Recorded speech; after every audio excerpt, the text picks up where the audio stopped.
It's officially Halloween season, and what better way to kick it off than some haunted hospital stories? Some come from true personal experience, others told for your enjoyment. Now, let's begin with episode 1, The Abandoned Wing. Every hospital has its stories. Most of them get passed around during slow nights. Urban legends, half-truths, personal stories, creepy tales that blur the line between fact and fiction. But the abandoned wing in this hospital I traveled to, that one isn't a story. It's a place. A place you can actually walk into if you're dumb enough to try. Now, on paper, it's just a old section of the building, closed off for renovations. But the thing is, it's been closed when I got there, and it was closed when I left. As long as anyone can remember, it's been closed. I worked there for 13 weeks, and those renovations never seemed to happen. No crews were in there, no construction was being done, no alterations to anything. Just a hallway frozen in time, with a few rooms on either side. Now to get there, you have to push through a pair of heavy doors. Pretty common in any hospital wing. They're meant to be heavy enough to close on their own when the fire alarm or any alarm was set off by the hospital. But the thing is, these doors, they're just extremely heavy, as if they're not meant to be open. They're not locked, but they definitely fight you. They make you look weak when trying to open them. And the second you step through, the entire atmosphere changes.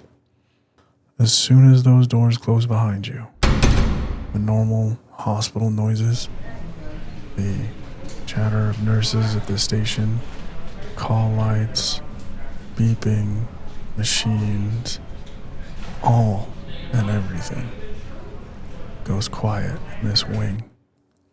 Silence that's deafening. The walls themselves swallow the sound. And the air, God, the air is different. Colder, thicker, smells faintly of alcohol and antiseptic, mixed in with something older, something damp. That moldy smell that you get. Imagine mixing mildew and dust layered over the smell of a hospital that hasn't seen patients in what I assume is decades. The first time I walked through there, it was out of convenience. I was late. Cutting through the wing saved me a few minutes. But the moment my shoes hit the faded linoleum floor, I knew I made a mistake. The ceiling tiles sag in places, paint peeling off the walls like old wallpaper. The fluorescent lights overhead don't hum like the ones in the rest of the hospital. They flicker, buzz, sometimes just cut out completely, leaving the sections of the hallway in shadow. Every step echoes, even though the floors are dull with age. And here's the worst part. Sometimes you hear other steps, which you believe is not your own, lighter, softer, just enough to make you stop and listen, but nothing. One night, I was about halfway down when I heard it, the unmistakable squeak of wheels rolling across the tile, slow, deliberate, almost rhythmic. My first thought was, who the hell would be bringing a patient back here? This wing hasn't been open ever, as far as I'm concerned. I froze, listening. The sound got closer. I turned the corner, and there was an old wheelchair, just sitting in the middle of the hallway. facing me. The vinyl seat cracked with age. One wheel turned slightly inward like it hadn't been moved in forever. Here's the thing. I walked this exact hallway minutes before. The chair wasn't there. I remember my pulse climbing in my throat. I told myself it was just forgotten equipment. I didn't see it when I came through before. Maybe someone just recently stashed it there. But then came the sound. The slow, rolling squeak. Except this time, the chair didn't move.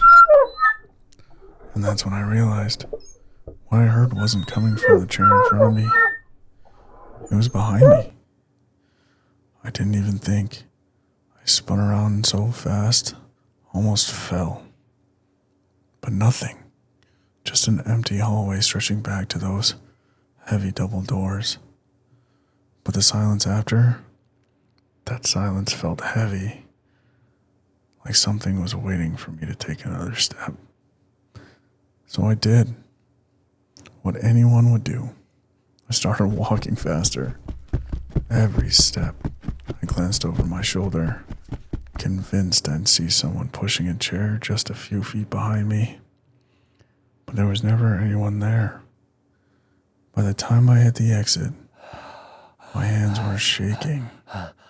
My watch, it showed my heart rate in the 150s.